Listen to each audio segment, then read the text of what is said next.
The air in the Oakwood Creek Community Hall, usually thick with the aroma of stale coffee and simmering resentment, felt particularly acrid that Tuesday evening.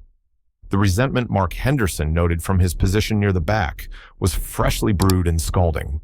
The hook wasn't a physical blow, not yet, but a meticulously crafted piece of psychological torment delivered from the poorly lit podium. Karen Miller, chairperson of the HOA's newly revitalized Beautification and Standards Committee, her voice a precise, unwavering monotone, was systematically dismantling Mrs. Albright's plea for a variance. Mrs. Albright, a kind, elderly widow with a passion for roses, simply wanted to install a small, unobtrusive trellis against her own garden wall, a support for a climbing rose her late husband Arthur had planted decades ago. While the committee acknowledges Mrs. Albright's sentimental attachment to the aforementioned flora, Karen stated her gaze sweeping coldly over the assembled residents, many of whom shifted uncomfortably. The bylaws section 12 subsection D, paragraph 3 explicitly prohibit any permanent or semi-permanent vertical structures affixed to exterior walls visible from common areas without prior written consent for an approved aesthetic enhancement. A simple rose trellis, however charmingly rustic, does not meet the criteria for an aesthetic enhancement as defined by the committee's recently ratified guidelines. Mrs. Albright, a woman whose gentle smiles usually radiated warmth, looked crushed. Her small, wrinkled hands twisted a handkerchief in her lap. "But, Karen, dear," she began, her voice trembling slightly. "It's just a little trellis. Arthur planted that rose with his own hands. It wouldn't harm anyone." The rules. Elspeth are the rules. Karen interrupted her use of Mrs. Albright's first name, a calculated display of condescending familiarity.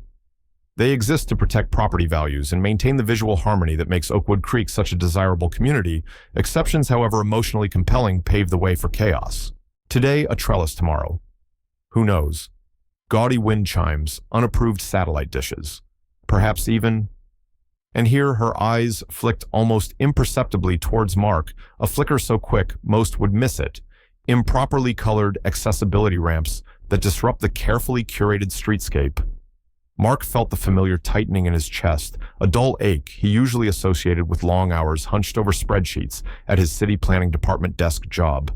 That last barb was for him a subtle but sharp reminder of her ongoing undeclared war against the modifications they'd made for their daughter Lily. Lily, with her radiant smile and her brightly decorated walker, was a beacon of joy in Mark and Sarah's lives. To Karen Miller, however, she and anything associated with her needs seemed to represent a deviation from the pristine, unblemished order Karen relentlessly pursued. The central question, always simmering beneath the surface of these encounters, resurfaced with a chilling clarity. What was the ultimate aim of Karen Miller's relentless pursuit of control, and how far would she go to achieve it? He had a dreadful feeling he was about to find out. This public humiliation of a frail old woman over a rose trellis felt like another symptom of a deeper, more malignant problem, a new level of personal vindictiveness. Their home on Sycamore Lane was an island of carefully cultivated normalcy in the increasingly turbulent waters of Oakwood Creek. Mark and Sarah Henderson had poured their hearts into creating a haven for Lily, who at 7 years old navigated the world with a fierce determination that belied the challenges of her cerebral palsy. The condition primarily affected her mobility and fine motor skills, making her reliant on her walker and necessitating ongoing physical and occupational therapy. But her spirit was indomitable, her intellect sharp, her laughter a melody that filled their home. A faint, silvery scar occasionally peeked from beneath Mark's left sleeve, a relic from what he vaguely termed an old training accident, from a brief, ill-advised stint with a volunteer rescue squad years ago, something he rarely spoke of even to Sarah. It served as a private reminder of limits of risks he no longer took. Sarah, a talented architect who worked from a home studio, was the orchestrator of their daily lives, a symphony of school runs, therapy appointments, medication schedules, and the small, vital rituals of family life. She designed accessible spaces for a living, and their own home was a testament to her skill and love, with subtle modifications seamlessly integrated to support Lily's independence. The wide, gently sloping ramp to their front door, painted a cheerful sky blue, at Lily's insistence, was a particular point of contention for Karen Miller, but for the Hendersons, it was simply the path to their front door, a symbol of welcome and inclusion. Sarah often wondered why Karen seemed so personally offended by it. It wasn't just about rules. Sarah felt there was something more venomous beneath Karen's objections. Mark's own life to Oakwood Creek appeared unremarkable. He was the quiet, somewhat reserved man who worked a 9-to-5 for the city pushing papers, as he sometimes joked. He was often seen patiently encouraging Lily as she practiced with her walker in their driveway, or sharing a quiet word with Sarah as they tended their small vegetable garden. He frequently worked late, catching up on zoning reports, he'd say, or attended departmental training seminars that seemed to leave him physically drained but mentally sharp. Few, if any, knew that beneath this unassuming exterior was Lieutenant Mark Henderson, leader of the city's highly specialized police dive team. His days were often spent in the silent, often perilous world beneath the water's surface, retrieving evidence, searching for the missing, sometimes recovering the drowned. It was a job that demanded peak physical fitness, unwavering calm under extreme pressure, and an almost preternatural ability to think clearly in the face of chaos and tragedy. He'd deliberately compartmentalized this part of his life, even from Sarah, in its full daily grimness, wanting to shield his family from the darkness he regularly encountered. He'd told her it was a special projects unit within the police department, downplaying the risks. Yet the job had honed his senses, sharpened his instincts, and instilled in him a fierce, protective urge that now increasingly was being focused on the threat posed by Karen Miller. Lily was the sun around which their lives revolved. She loved stories of brave astronauts and mischievous fairies, the feel of her cat Marmalade purring in her lap, and the vibrant colors she could coax onto a canvas with her specially adapted paintbrushes. Her speech was sometimes hesitant, her movements effortful, but her capacity for joy was boundless. Every milestone, a sentence spoken clearly, a few unaided steps, a button fastened independently, was a victory celebrated with unrestrained delight. It was for Lily, for the sanctity of her childhood and her right to a life unmarred by petty cruelty, that Mark found himself increasingly prepared to fight. The setup of their lives, their routines, their love for each other was the bedrock upon which they stood, but the ground was beginning to tremble. The inciting incident, when it came, was not delivered with the dramatic flair of a public denouncement, but with the insidious chill of bureaucratic malice. A thick, cream-colored envelope bearing the official HOA insignia appeared in their mailbox one rainy afternoon. Inside, printed on heavy embossed letterhead, was a formal notice of bylaw infraction and order to comply. It cited in excruciatingly detailed legalese Bylaw 14 subsection G landscape and hardscape regulations, specifically pertaining to non-approved permanent pathways and driveway alterations. The notice declared that the Hendersons' driveway, which had been widened by a mere 2 feet on one side several years prior, before Karen Miller's reign, to allow easier access for Lily's therapists and their equipment, was in violation. The accompanying photograph, clearly taken from the street with a telephoto lens, showed the offending strip of pavement highlighted in angry red. The aforementioned unapproved alteration, the notice read, disrupts the uniform aesthetic of the streetscape and creates an unacceptable deviation from established community standards. You are hereby ordered to remove the non-compliant section of paving and restore the curb and adjacent landscaping to its original approved state within 21 days.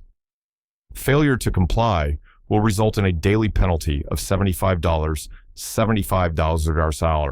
commencing on the 22nd day, and may lead to further corrective action undertaken by the HOA at the homeowner's expense. The notice was signed with a flourish by Karen Miller, chairperson, Beautification and Standards Committee. Mark read the letter twice, a cold, sharp anger like a sliver of ice lodging in his gut.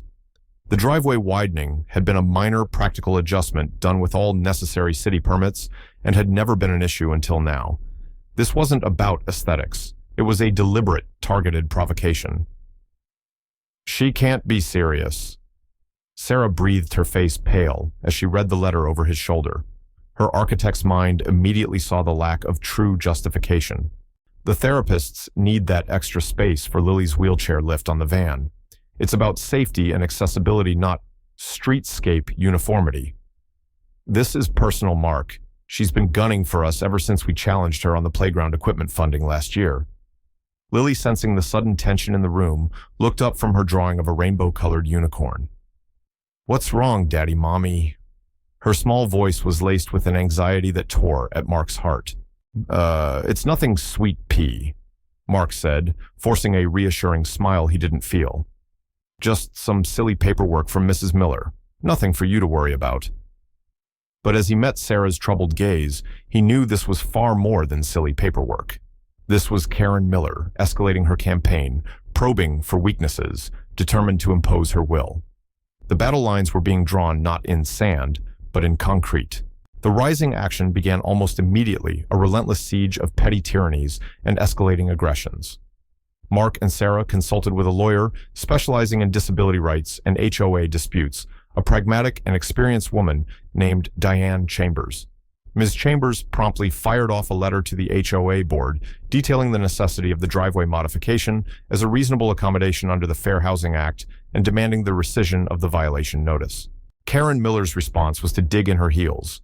She convened an emergency hearing of her committee, a body largely composed of her own hand-picked acolytes, which predictably upheld the violation. The first truly shocking incident in this escalating war of nerves was Karen's direct interference with Lily's therapy. Lily had a dedicated physical therapist, Anna, who came to the house 3 times a week. Anna often used a section of the quiet cul-de-sac at the end of their street for some of Lily's outdoor mobility exercises using portable cones and balance beams. One sunny afternoon, as Anna was setting up, Karen Miller appeared, clipboard in hand. "Excuse me," Karen said, her voice like fingernails on a chalkboard. "This is a public roadway, not a private gymnasium. Your activities are obstructing potential traffic and creating an insurance liability for the HOA. You will need to cease immediately." Anna, a calm and professional woman, attempted to explain. "We're well off the main thoroughfare, Mrs. Miller, and these exercises are crucial for Lily's progress. We are always extremely careful." "That is irrelevant," Karen snapped. HOA regulations prohibit the use of common areas for private enterprise or activities that could be construed as such. If you wish to conduct therapy, do it within the confines of the Henderson property or at a designated professional facility. She then proceeded to stand there, arms crossed, watching until Anna, flustered and unwilling to subject Lily to a public confrontation, reluctantly packed up her equipment. Lily was bewildered and close to tears. "Why won't Mrs. Miller let me do my walking, Daddy?" she asked Mark later, her voice small and hurt. Mark felt a surge of protective fury so intense it almost choked him. He remembered a fleeting expression on Karen's face as she watched Lily struggle. Was it satisfaction or something darker? He documented the incident, meticulously adding it to the growing file he was compiling on Karen's conduct. The second shocking incident was a more insidious form of bullying aimed at isolating the Hendersons. The community had a shared online forum. Suddenly, a series of anonymous posts began to appear. One lamented the decline in aesthetic standards on Sycamore Lane, hinting at unsightly modifications. Another complained about excessive traffic from various service providers.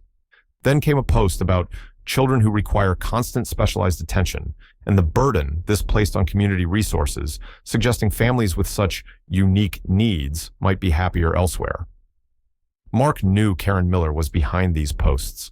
The language, the passive-aggressive tone, it all bore her imprint. He noticed a distinct cooling in some interactions. Previously friendly waves became hesitant nods. Sarah, who often felt the social chill more acutely, confided, "It's like we're contagious, Mark. People are afraid to be seen being too friendly with us." She took it personally, feeling the implied criticism of their family. Mark tried to fight back with measured factual rebuttals, but they were often met with silence or snide comments. The stress was immense. He saw the toll on Sarah, the worry lines etched around her eyes. His resolve to stop Karen Miller solidified. He just needed to find the right way. The midpoint twist came unexpectedly, not from a direct confrontation, but from Sarah's architectural acumen and a subsequent deep dive into HOA bureaucracy. Mark had been meticulously reviewing HOA communications, but Sarah, with her experience in project management and budgeting, decided to scrutinize the financial statements.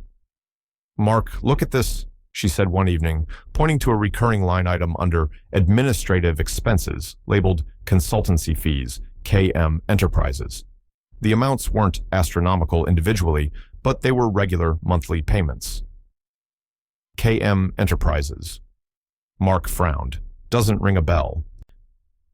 Later that week, at the local hardware store, Mark ran into old Mr. Henderson, no relation the retired accountant who had served as HOA treasurer before Karen Miller's faction pushed him out. Mark casually mentioned the consultancy fees. KM Enterprises. Old Mr. Henderson scowled. Never heard of them in my day. We occasionally used consultants for major landscaping or legal advice, but it was always established firms' competitive bids. KM Enterprises. That sounds new. What are they consulting on? Mark admitted he wasn't sure. The KM just caught my eye, Mark said. Old Mr. Henderson's eyes suddenly sharpened. KM, Karen Miller, you don't suppose. The thought chillingly had crossed Mark's mind too. That evening, Mark and Sarah dedicated themselves to an online investigation. Sarah's skills in navigating public records databases proved invaluable.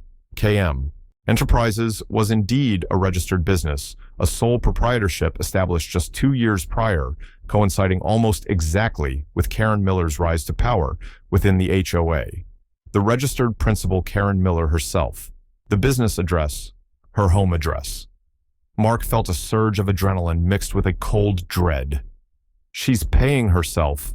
Sarah breathed, her face grim. Consultancy fees for what? For being the committee chair. They dug deeper, cross-referencing financial statements with meeting minutes.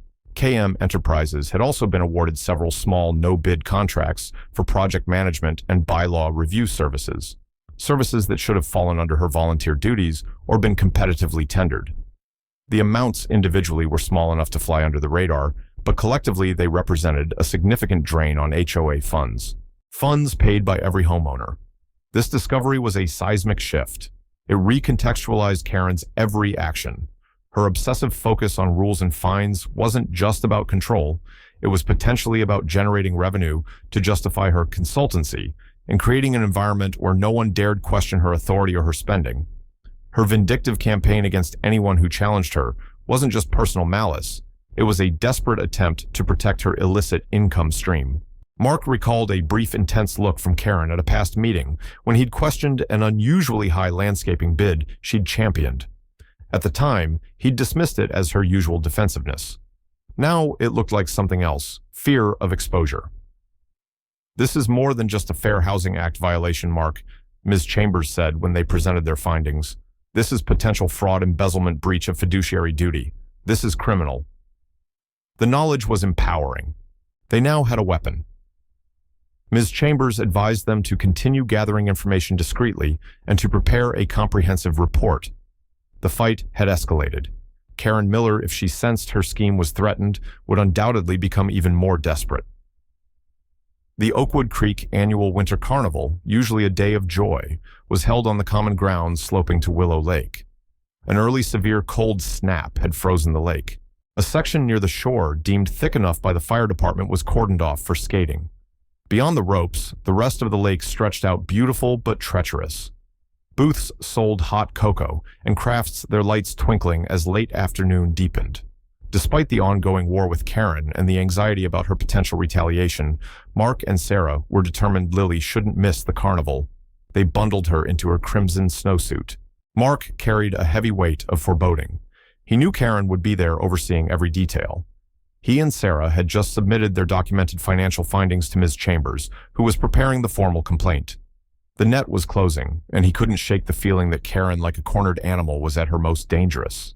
He'd also noticed a man he didn't recognize, burly and wearing a dark, nondescript jacket, lingering near Karen earlier, having a quiet, intense conversation with her. The man had glanced towards the Hendersons, once a cold, appraising look. Lily, hand in Sarah's, was captivated by the skaters. Her attention soon drifted to a quieter spot along the lake's edge, beyond the roped-off area where ducks paddled in a small, unfrozen patch. "Ducks, Mommy!" Lily exclaimed. "Can we go say hello?" "We can watch them from here, sweetie," Sarah said gently. "Remember, stay far from the lake edge where it isn't roped off. The ice can be tricky." Mark scanned the crowd, his senses hyper-alert. He located Karen near the refreshment tent, issuing instructions. He made a conscious effort to relax, but the knot of apprehension tightened. He also saw the burly man again, now idly tossing pebbles towards the unroped section of the lake, not far from the ducks.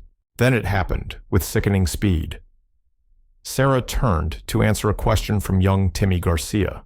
Lily, gaze fixed on the ducks, took a few determined steps towards them, her walker crunching on the snow-covered grass. She was still some distance from the absolute edge, but close to the unroped area. Karen Miller saw Lily. Mark saw her too, saw the subtle shift in Karen's stance, a predatory focus in her eyes as she began to move not directly at Lily, but intercepting her path. The burly man, who had been near the lake edge, straightened up and moved away unhurriedly, melting into the crowd, just as Karen approached Lily. A cold dread, sharp and immediate, pierced Mark. Karen reached Lily. Mark was a few yards away, impeded by a group of teenagers. He heard Karen's voice, sickly sweet, yet underscored with chilling malice. "Well, well, what have we here, a little explorer?" She looked down at Lily. "Such pretty ducks, Lily. Why don't you go a little closer? They might come right to you if you're quiet." Her eyes flicked up, meeting Mark's for a split second, a flash of defiant, almost triumphant glee. Then her voice dropping, but loud enough for Mark to hear, she leaned towards Lily and said with a cold, cruel smirk, "It's a big world, little one. Some are strong, some need a little push to find their way. Kid." She then casually gestured with her arm as if pointing further towards the ducks, her hand making a brief, almost imperceptible contact with Lily's walker. It wasn't a violent shove. It was a nudge, a slight, deliberate destabilization of the walker on the uneven, icy ground near the lake's unroped edge. The very edge the burly man had been near moments before. Time seemed to shatter. Lily's startled cry, the horrifying lurch of her walker, the sickening tilt, and then the explosive crack and splash, as Lily's tiny crimson form broke through the thin, treacherous ice and plunged into the black, bone-chilling water. The ice here looked different, Mark registered, with a sickening clarity, slightly darker, almost wet-looking at the edges, as if recently disturbed or treated. For one hideous, eternal moment, the world stopped. Sarah's scream, a raw, primal sound of maternal terror, ripped through the stunned air. Then training instinct and the incandescent rage of a father took absolute control. He didn't shout. He didn't hesitate. As the crowd gasped, Mark was already a blur. He kicked off his boots, shed his parka. Beneath, he wore dark, close-fitting thermal gear, an odd choice for a desk jockey, but practical for unexpected site visit calls. Most knew him as Lily's quiet father. They had no idea. Karen Miller stood frozen for a heartbeat, a strange, almost detached expression. "Oh dear," she said, her voice a theatrical attempt at concern. "Children can be so unpredictable near water. She must have slipped." But Mark was already gone. He hit the water in a shallow, powerful dive, the brutal cold, a familiar adversary. Control breathing, fight, cold shock, locate, secure, extract. He reached Lily in 3 driving strokes as her head slipped beneath the surface. He plunged his arm deep, his hand closing on her snowsuit. He pulled her up, limp, terrifyingly, still her face blue. "Got you, Lily Bell," he choked out. "Daddy's here. Fight, baby." Cradling her, he fought back to the bank. Hands reached out. Sarah was there, her face a mask of terror and hope, sobbing, "My baby Lily, please." Paramedics were sprinting towards them. Mark, shaking violently, relinquished Lily. His eyes, the color of glacial ice, found Karen Miller. She was watching, her composure shattering, fear dawning, as she saw the man who emerged from the icy depths. His expression was not just a father's grief, but something more formidable. He moved towards her, water streaming from him. The crowd recoiled. Karen Miller. Mark's voice, not loud, but slicing through the chaos with icy precision, the voice of a leader who'd faced death. "You have the right to remain silent." Ba-bum. He reached behind him to the small of his back, where beneath his civilian clothes he carried his police badge and compact handcuffs, a habit born of too many unpredictable call-outs. The sharp metallic clicks as he secured Karen Miller's wrists echoed with finality. Her eyes, wide with outrage and terror, darted wildly. "How dare you? You can't. I am—" "Anything you say can and will be used against you in a court of law," Mark continued, flat cold. "You have the right to an attorney. If you cannot afford one, one will be appointed. He met her sputtering gaze. Karen Miller, you are under arrest for attempted murder, aggravated assault on a child, and reckless endangerment. He paused. That ice was deliberately weakened. I saw your associate near that spot just before Lily fell, the one you were seen speaking with earlier. His eyes swept over her. I am Lieutenant Mark Henderson, commanding officer of the City Police Underwater Search and Recovery Dive Team. The collective gasp was a shockwave. And you, Karen Miller, just orchestrated an attempt to drown my 7-year-old disabled daughter in a frozen lake, likely to silence us before we exposed your financial crimes against this community. Karen's face turned ghastly white. The arrogance crumbled, leaving a terrified woman. Her reign had imploded. The falling action began with the piercing symphony of sirens. Lily, swaddled in thermal blankets, was loaded into an ambulance. Sarah climbed in beside her. She's got a pulse thready, but there, a paramedic shouted. Your quick action getting her out. It's given her a fighting chance, Lieutenant. Mark watched them go, his heart an icy block. He turned back. Colleagues were arriving, expressions grim as they took in the scene, the traumatized crowd, Karen Miller being processed, and Mark soaked, shivering, his face etched with grief and fury. He gave a concise statement to the first sergeant, detailing Karen's words, her gesture, the suspicious state of the ice, and the burly man he'd seen. The ice at that point of entry. Mark stated, his teeth chattering. It showed signs of deliberate thinning. Check for any tools or residue from something like rock salt or warm water. I saw it, a man stammered. She lured the little girl closer, and there was a guy hanging around there just before. Siu. We all heard her say something about needing a push. A woman cried. It was deliberate. That man she was with earlier, he looked shifty. The dam of fear burst. Residents stepped forward, recounting Karen's abuses, the therapy sabotage, the online bullying, the endless violation notices. Stories of her financial dealings prompted by Mark's revelation began to surface too. She always pushed for the most expensive bids. KM Enterprises, I saw that on a report. Karen Miller, no longer imperious, visibly shrank. Her face ashen, streaked with tears of self-pity, was a portrait of desolation as she was led to a patrol car. The clang of the door punctuated her reign's end. Mark, wrapped in blankets, watched her go. No triumph, only exhaustion and fear for Lily. Captain McGregor arrived. Henderson, he said somber, go. Your place is with your family. We've got this. Forensics are on it. We'll find her accomplice. He clapped Mark's shoulder. You did what you had to do, as a father, as a cop. At City General Hospital, hours crawled by. Finally, a doctor approached.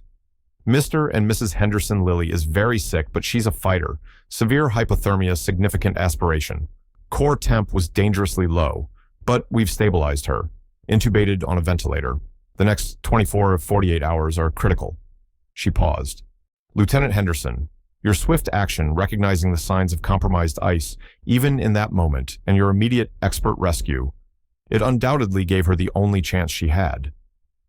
In the PICU, Lily was small amidst tubes and monitors. Sarah sank into a chair, stroking Lily's forehead, shoulders shaking with silent sobs. Mark stood beside them, hand on Sarah's shoulder, a maelstrom of fear, grief, and fragile hope. The resolution unfolded over agonizing months. Karen Miller was charged with attempted murder, aggravated assault, and conspiracy. The burly man, identified as a low-level contractor named Gus Peterson, was apprehended trying to leave town. Cell phone records and financial transactions quickly linked him to KM Enterprises. A payment labeled Lake Maintenance Consultation had been processed the day before the carnival. Peterson, facing serious charges, cooperated, detailing how Karen had paid him to thin out a small patch of ice near the shore, make it look natural, just in case an opportunity arose. Mark's and Sarah's meticulously compiled evidence of Karen's financial misconduct, now bolstered by Peterson's confession, and further investigation triggered a full-scale inquiry into the HOA. Forensic accountants uncovered embezzlement, fraudulent invoicing, and kickback schemes. Karen, her compliant husband, who had rubber-stamped her illicit contracts, and a few cronies had plundered the community's coffers.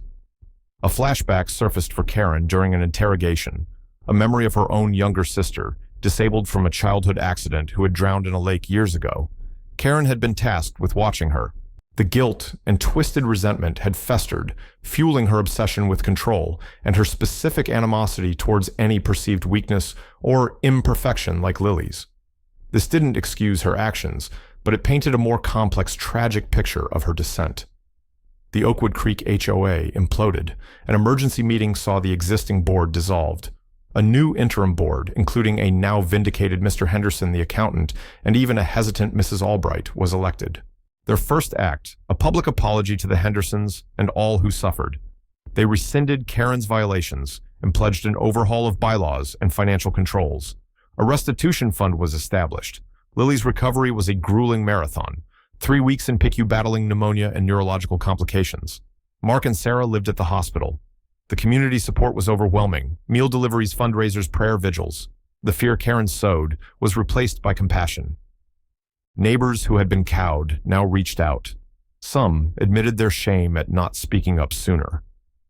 Gradually, Lily improved. Her first whispered words, "Mommy, Daddy," were miracles. Her road to full recovery would be long, involving intensive rehab to regain skills and address developmental setbacks, including a new profound fear of open water and even bathtubs. Karen Miller's trial was highly publicized. Her defense tried to paint her as a misunderstood grieving woman whose past trauma made her act erratically, not maliciously. But Peterson's testimony, the financial evidence, Mark's calm professional account of the rescue and the sabotaged ice, and the sheer volume of eyewitnesses proved damning. The jury returned guilty verdicts on all major counts, the judge citing her predatory cruelty and profound calculated betrayal, sentenced her to the maximum term. Her husband received a lesser sentence for his cooperation. Life in Oakwood Creek slowly found a new equilibrium. The shadow lifted, replaced by renewed community spirit. Lily's ramp became a quiet symbol of resilience. Some residents, unable to reconcile with the events or their own past inaction, moved away. Others stepped up, determined to rebuild trust. The following summer, the community gathered in the newly renovated Willow Lake Friendship Park. A special, fully accessible playground designed by Sarah with input from Lily and her therapists was dedicated. Lily, now walking with renewed confidence, though still sometimes hesitant near water, cut the ribbon, her smile radiant, but carrying a new wisdom in her eyes. She had nightmares sometimes, and bath time was still a challenge. Mark patiently worked through with her using toys and gentle songs. Mark watched her arm around Sarah. "She's doing so well," Sarah whispered, her voice thick with emotion. "We all are," Mark replied, "but it's a long road. There will still be hard days." He squeezed her shoulder. The memory of that frozen lake would forever be etched in his soul. But the darkness was increasingly overshadowed by the light of Lily's resilience, Sarah's strength, and the quiet courage of a community that had faced its own heart of darkness. The ice had long since melted. Willow Lake reflected the clear blue sky, a symbol of hope healing, and the scars that, while never fully vanishing, become part of a stronger, richer tapestry of life. The fight was over, but the journey of recovery for Lily and for them all continued.